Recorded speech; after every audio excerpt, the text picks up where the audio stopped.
Pace bene, masih di mea culpa.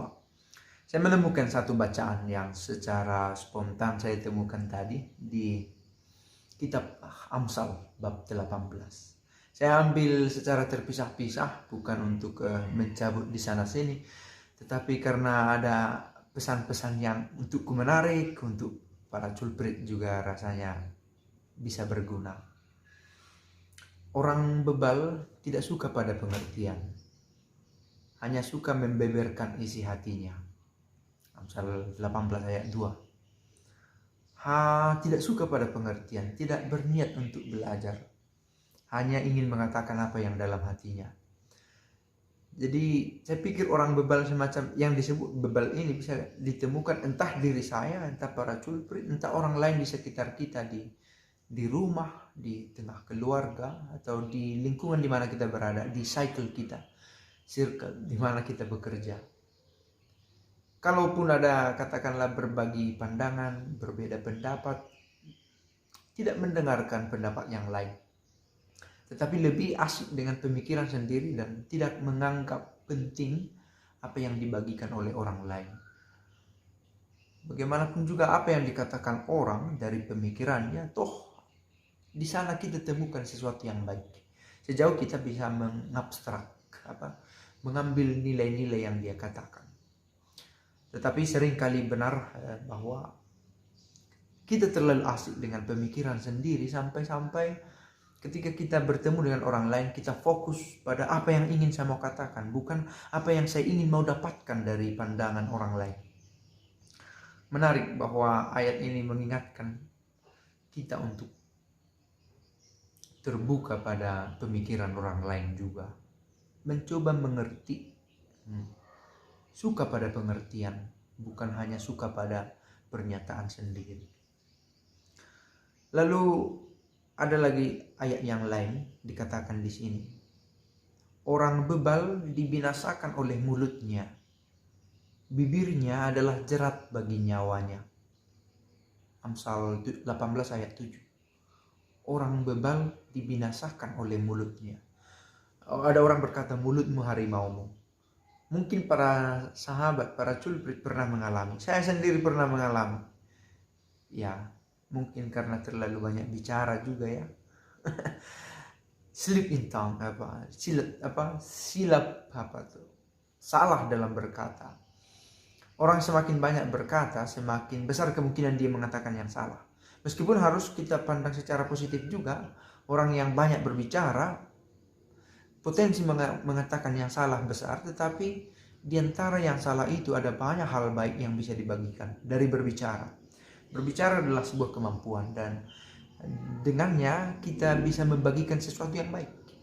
Tetapi harus dilihat bahwa mulutmu harimau. Bukan kebagus kalau kita punya harimau, tapi masalahnya harimau bisa menyerang tuannya. Harimau bisa membantu kita untuk bertahan, membantu kita untuk membela diri, membantu kita untuk mencari sesuatu, tetapi bisa juga menjadi serangan balik untuk kita, menjadi bumerang, memberikan kesulitan sendiri kepada kita. Seperti dikatakan di sini, bibir orang bebal adalah jerat bagi nyawanya. Kalau dari mulut itu terucap kata-kata yang melukai, yang merusak, tidak membangun. Menarik kalau kita membaca kitab Amsal, misal kata-kata nasihat-nasihat, perumpamaan atau petuah-petuah yang diberikan zaman dulu dan yang sampai sekarang masih hidup, termasuk tentang merawat pembicaraan ini. Yang menarik ada ini lagi, kena juga boleh jadi kena ke kita. Orang yang bermalas-malas dalam pekerjaannya sudah menjadi saudara dari si perusak. Oke, saya membaca ayat-ayat ini sekenanya, tidak dengan disertai eksegesi yang mendalam, tetapi dengan membaca sesederhana ini pun, toh kita sudah menemukan sesuatu yang baik. Orang yang bermalas-malas dalam pekerjaannya sudah menjadi saudara dari si perusak. Ada saat kita malas-malas dalam pekerjaan. Apakah karena sudah jenuh, itu saja pekerjaan, atau kehilangan motivasi, kehilangan alasan untuk bertahan, atau mungkin karena balas jasa yang dirasa tidak memuaskan, atau memang tidak menemukan nilai. Ada orang yang bekerja gajinya bagus, tetapi rasanya dia tidak pada pekerjaan yang tepat. Passionnya tidak dia rasakan. Apakah karena pekerjaan itu curang? Atau karena memang dia tidak menemukan nilai yang pantas diperjuangkan di sana. Ada orang yang giat mengajar di sekolah dasar bukan karena gajinya besar, tetapi dia merasakan bahwa menjadi seorang pendidik anak-anak adalah pekerjaan mulia. Nah, pekerjaan mulia adalah sebuah nilai.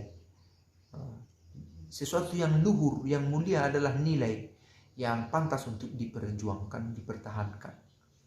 Nah, ada orang yang bekerja bahkan tidak digaji untuk mendidik orang-orang di tepi jalan, bertahan untuk itu, bahkan membuat pengeluaran untuk itu, baik tenaga, finansial, waktu, bukan karena ada keuntungan pada dia, keuntungan material, tetapi karena dia menemukan nilai berharga di situ.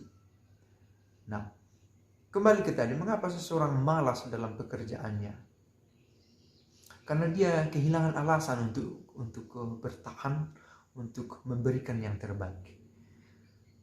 Maka ketika kita malas dalam pekerjaan harian kita, boleh jadi kita kehilangan alasan, atau kehilangan motivasi untuk menjawab pertanyaan, mengapa saya harus melakukan ini setiap hari?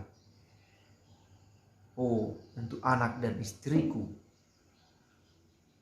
Atau kemungkinan lain ada juga jawaban, karena ini yang mau saya kerjakan, karena saya mau berguna bagi orang lain, karena saya mau membanggakan orang tuaku. Ada banyak alasan.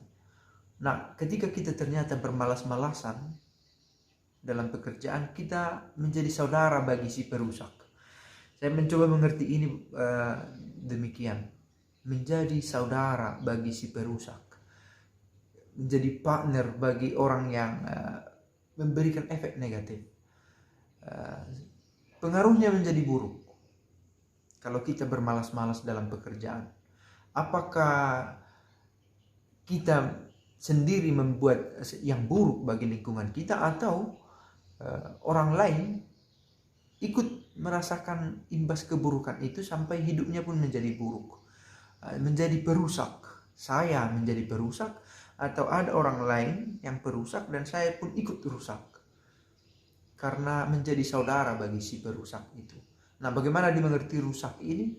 Kalau kita tidak hari demi hari memanusiakan diri kita. Memanusiakan diri. Manusia itu adalah makhluk yang tertawa, makhluk yang belajar, makhluk yang berdoa, makhluk yang bekerja. Homo laborans, manusia yang bekerja.